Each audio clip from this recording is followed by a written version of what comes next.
श्री शिवाय नमस्तुभ्यम श्री स्वामी समर्थ. भक्तो, गुरुवार या दिवशी आहे या वर्षीचे पहिले गुरुपुष्य नक्षत्र. आणि या पुष्य नक्षत्राची विशेषता तेव्हा वाढून जाते जेव्हा हे नक्षत्र गुरुवारच्या दिवशी असेल अथवा रविवारच्या दिवशी असेल. आणि हो भक्तो, दिवस हा गुरुवारच आहे, त्यामुळे या नक्षत्राची व्हॅल्यू जी आहे ती खूपच अधिक प्रमाणात वाढलेली आहे. तसे तर पुष्य नक्षत्राला खूपच पवित्र आणि खूपच जास्त एक चमत्कारी फायदा करून देणारे नक्षत्र मानले जाते. आणि हे कर्क राशीमध्ये येते. आणि ही कर्क राशी तर चंद्राची राशी आहे. तन, मन आणि धनाला प्रभावित करणाऱ्या चंद्राची राशी. कर्क राशी जी असते ही हेल्पफुलनेस राशी असते. म्हणजेच की तुमच्या जीवनामध्ये जेव्हा पण मदतीची गरज असेल तर आपल्या कर्क राशीला बलवान करा, तुम्हाला मदत मिळण्यास सुरुवात होऊन जाईल. आणि याच कर्क राशीमध्ये जेव्हा गुरुपुष्य नक्षत्र येते आणि तेही गुरुवारच्या दिवशी येते तर मग तुम्हाला मदत मिळणेही निश्चित आहे, भाग्योदय होणेही निश्चित आहे. बस अट मात्र एकच आहे की या पुष्य नक्षत्राला आपल्या फेवर मध्ये कसे करता येईल. तर आजच्या व्हिडिओमध्ये मी तुम्हाला हेच सांगणार आहे की कशा प्रकारे या दिवसाचा पूर्ण लाभ प्राप्त करून घेता येईल. आणि त्याचसोबत हेही सांगणार आहे की या पुष्य नक्षत्राला सर्वतोपरी सर्वात जास्त बलवान का मानले जाते. नमस्कार भक्तो, तुमचे पुन्हा एकदा मनपूर्वक स्वागत करतो आपल्या स्वामी सेवा युट्यूब चॅनलवर. आजच्या व्हिडिओमध्ये मी नक्षत्रांचे राजा गुरुपुष्य नक्षत्रापासून धन, वैभव, सुख, समृद्धी, पती, पुत्र, विद्या यांना कसे प्राप्त करून घेता येईल, याचे रहस्य काय आहे याविषयीची महत्वाची माहिती सांगणार आहे. त्यामुळे या व्हिडिओच्या माहितीच्या एका वाक्यासही तुम्ही मिस करू नका, पूर्ण अवश्य पहा. या व्हिडिओच्या मधील कालावधीच्या दरम्यान तुम्हाला तुमच्या मनोकामनेच्या पूर्तीचा उपाय हे मी सांगणार आहे, त्यामुळे विनंती आहे ध्यानपूर्वक पाहत राहा. जसे की तुम्ही सर्वजण हे जाणताच की आपल्या भारतीय संस्कृतीतील सर्व ऋषी मुनी तसेच ज्योतिषांनीही जनमानसांच्या कल्याणासाठी आपल्या तपस्या आणि साधनेच्या द्वारे ब्रह्मांडांच्या रहस्यांविषयी आणि दैवीय शक्तींच्या रहस्यांविषयी माहिती देऊन आपल्यावर खूपच मोठे उपकार केलेले आहेत. याच ऋषीमुनींनी आणि ज्योतिषांनी हे सांगितलेले आहे की इथे सर्व काही ग्रहांच्या अधीन आहे, तर का नाही आपण या ग्रह नक्षत्रांच्या माहितीला प्राप्त करून त्यांचा आपल्या जीवनात सदुपयोग करावा. आपल्या सर्व शुभ कार्यांना शुभ नक्षत्रांपासून प्रारंभ करून ग्रहांची अनुकूलता प्राप्त करून आपण आपल्या मनस्विता, तपस्विता, तेजस्विता, ओजस्विता आणि यशस्वीतेने संपन्न होऊन विद्या, धन, वैभव, पुत्र, पौत्र प्राप्त करून आपल्या जीवनाला धन्य करायचे आहे. वेळोवेळी मनोवांछित कार्यांच्या संपन्नतेसाठी नक्षत्रांचे ज्ञान खूपच सहाय्यकारी सिद्ध होते. तसे तर सर्व नक्षत्रांचे आपले खूपच महत्व आहे, परंतु तरीही 27 नक्षत्रांपैकी पुष्य नक्षत्राला नक्षत्रांचा राजा बोलले जाते. त्यामुळे या नक्षत्रास पालनहारही बोलले जाते आणि पुष्य नक्षत्राला अमृत नावानेही जाणले जाते. भक्तो, येथे अमृत याचा शाब्दिक अर्थ हा आहे देवी देवतांद्वारे पूजनीय नक्षत्र, त्यामुळे याचे महत्व खूपच अधिक वाढून जाते. तर येथे तुम्हाला हे स्पष्ट आहे की जेव्हा हे पुष्य नक्षत्र देवतांच्या द्वारे पूजित आहे तर निश्चितच या नक्षत्रामध्ये ज्या पण कार्याला संपन्न केले जाईल त्यावर देवताही प्रसन्न होतील. फळस्वरूपात ग्रहांची अनुकूलता तसेच सर्व देवी देवतांच्या कृपेने अगदी 100% सफलता प्राप्त करेल. तर या दिवशी कोणत्याही देवतेची साधना करून त्यांची कृपा प्राप्त करून घ्या. आणि यासाठी ही सर्वात श्रेष्ठ आणि सुवर्ण संधी आहे भक्तो. यासोबत एक रहस्य अजूनही जाणून घ्या. या नक्षत्रामध्ये अर्थात पुष्य नक्षत्रामध्ये धन वैभवाची देवी साक्षात लक्ष्मीचे अवतरण झाले होते. त्यामुळे या नक्षत्रामध्ये जे पण कार्य संपन्न केले जाते त्यावर श्री लक्ष्मीची जागृत कृपा बनत राहते. आणि त्यामुळे या नक्षत्रामध्ये केली गेलेली कार्ये व्यवसाय धनदायक बनून जातात आणि व्यवसाय निरंतर प्रगती उन्नती करत राहतो आणि तो व्यक्ती आपल्या व्यवसायामध्ये यशस्वी होऊन जातो. आणि जर या नक्षत्रामध्ये श्री सुक्तम अथवा श्री लक्ष्मी सुक्तमचा पाठ केला जाईल तर भगवती लक्ष्मीची असीम कृपा बनून राहते आणि कोणत्याही मनोकामनेची पूर्ती सहजतेने होऊन जाते. तर बघतो, तुम्ही लोक आता तर हे समजलाच असाल की जर तुम्ही लोक धन प्राप्तीसाठी उपाय, कोणती साधना किंवा लक्ष्मीची साधना अथवा कोणते अनुष्ठान करू इच्छिता तर हे नक्षत्र तुमच्यासाठी सुवर्ण संधी असून खूपच अत्यंत उपयोगी आहे. या नक्षत्रामध्ये जर तुम्ही कोणता संकल्प अथवा अनुष्ठान केलात तर निश्चितच ते अनुष्ठान यशस्वी होईल आणि तुम्ही लक्ष्मीची कृपा प्राप्त करा. बघतो, हे नक्षत्र तर आपल्यातच खूपच अतुलनीय नक्षत्र आहे, ज्याची कोणतीच तुलना नाही. तरी जर शुक्रवारच्या दिवशी हे नक्षत्र आल्यास उत्पात उत्पन्न करते. म्हणजेच की शुक्रवारच्या दिवशी हे नक्षत्र आल्यास कोणतेही शुभ कार्य करता कामा नये. बुधवारच्या दिवशी या नक्षत्रामध्ये एखादे कोणते कार्य केल्याने ते कार्य संपन्न होण्यास खूपच विलंब होतो. त्यामुळे बुधवारच्या दिवशी जर हे पडत असेल तर यास ज्योतिषशास्त्रात चांगले मानले जात नाही. सोमवारच्या दिवशी येत असल्यास यास शुभ कार्यांसाठी चांगले मानले गेलेले आहे. आणि शनिवारचे पुष्य नक्षत्र शनीला प्रसन्न करण्यासाठी सर्वाधिक श्रेष्ठ व चांगले मानले गेलेले आहे.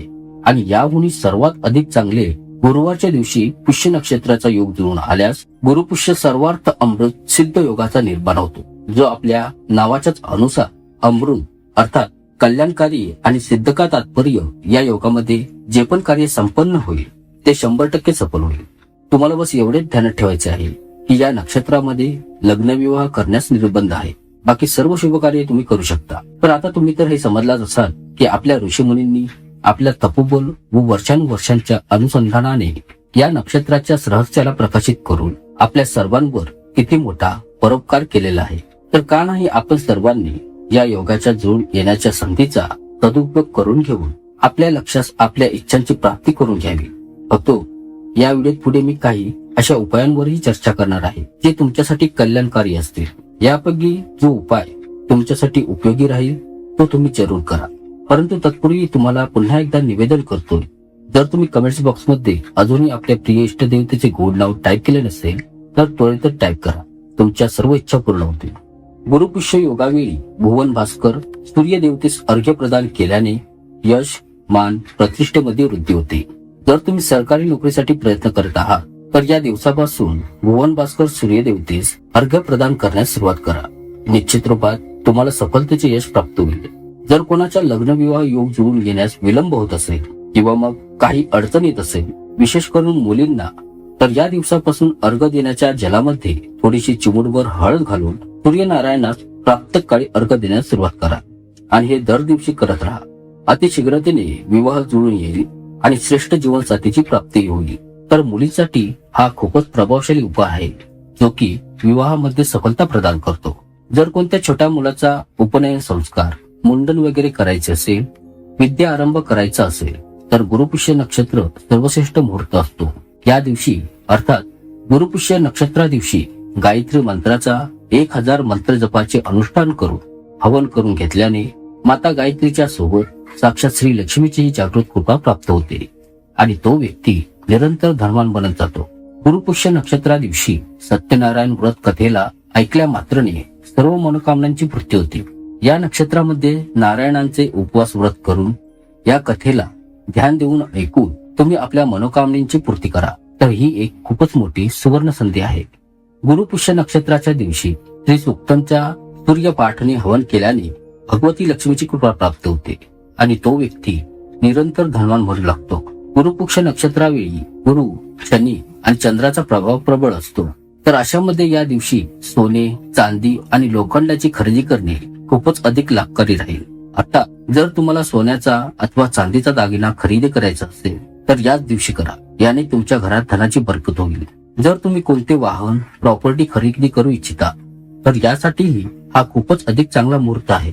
कशाही संबंधित जर तुम्ही कोणती मशिनरी, ट्रक, ट्रॅक्टर, मोठी गाडी खरेदी करू इच्छिता तर त्यासाठी हा सर्वश्रेष्ठ मुहूर्त आहे. जर तुम्ही कोणता नवीन व्यापार, कोणत्या दुकानाची सुरुवात करू इच्छिता तर त्यासाठीही हा सर्वात श्रेष्ठ मुहूर्त आहे. या दिवसापासून तुम्ही व्यापारात सुरुवात करा. तुम्ही फारच लवकर यशस्वी व्यापारी बनाल. जर कोणा दाम्पत्याला संतान सुखाची प्राप्ती होत नाही तर या दिवसापासून संतान गणपती स्तोत्र, पुत्र प्राप्ती स्तोत्राचा पाठ दररोज 11 वेळा करावा. किंवा मग याच दिवसापासून संतान गोपाळ मंत्राचे अनुष्ठान करून घ्या. तुम्हाला निश्चितच पुत्र रत्नाची प्राप्ती होईल. पुत्र प्राप्तीच्या अनुष्ठानासाठी हा सर्वात श्रेष्ठ योग आहे. गुरुपुष्य नक्षत्राच्या दिवशी जर शिव सहवासही मिळतो तर त्या दिवशी केसर मिश्रित गायीच्या दुधाने रुद्र अभिषेक केल्याने कामनेची पूर्ती होते. अर्थात संकल्पावेळी कोणत्या एका विशेष कामनेसाठी महादेव शिवशंकरांपाशी प्रार्थना कराल तर निश्चितच तुमच्या कामनेची पूर्तता होईल. विशेष करून विवाह, संतान अथवा धन प्राप्तीसाठी हा उपाय वरदानदायी सिद्ध होईल.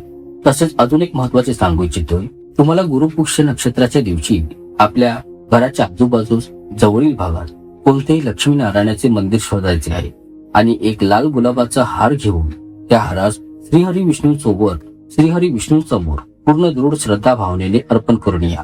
सोबतच थोडासा गुलाबाचा अत्तर अथवा गुलाबाची धूपबत्ती व यथाशक्ती थोडीशी दक्षिणाही ठेवून यावी. हा या दिवसाचा खास करून विशेष उपाय सांगण्यात आलेला आहे. यास केल्याने श्रीहरी विष्णू व लक्ष्मी माता अत्यंत प्रसन्न होतात. तसेच या दिवशी पिवळ्या रंगाचा धागा घेऊन या धाग्याने पिंपळ वृक्षात 7 वेळा परिक्रमा घालून धाग्यास गाठ न मारता अटकवून ठेवून तेथून निघून या. हा उपाय केल्याने तुमच्यावरील ग्रहदोष पीडा नजर दोष निघून जाते. हा उपाय या दिवशी करण्यास उत्तम मानले गेलेले आहे. भक्तो, आता जो उपाय सांगण्यात जात आहे तो खास करून जे लोक शनीच्या 7.5 पीडित आहेत त्यांच्यासाठी सुवर्ण संधीचा विशेष उपाय आहे. तर या दिवशी तुम्हाला 1 लिटर राईचे तेल आणि 1 किलो काळी उडीद घ्यायचे आहे. या सामग्रीस आपल्या दोन्ही हातात पकडून देवतेपाशी प्रार्थना करायची आहे की हे शनी महाराज, मला माझ्या बाधांच्या त्रासातून बाहेर काढा, मला माझ्या अडचणीतून मुक्त करा. आणि नंतर या सामग्रीस कोणत्याही धर्मस्थानी अथवा मंदिर परिसरात गरजू व्यक्ती स्थान करून या किंवा मग कोणत्याही शनी मंदिरात ठेवून या. हा उपाय विशेष करून गुरुपुष्य नक्षत्रा दिवशी केल्यास तुमच्यासाठी 100% काम करतो. आणि एवढेच न व्यक्तो, या दिवशी सकाळी आंघोळीच्या पाण्यात गंगाजलाचे थेंब टाकून आंघोळ केल्यास उत्तम राहील. गंगा स्नान करण्याचे पुण्य प्राप्त होते. तर मला आशा आहे की तुम्ही या उपायांपैकी तुमच्या गरजेनुसार अनुकूल उचित उपायांना करून या संधीचा लाभ प्राप्त करून घ्या आणि आपल्या ऋषी परंपरेला पुढे घेऊन जा. तुम्ही एक सुखद जीवन व्यतीत करू लागाल. धन्यवाद.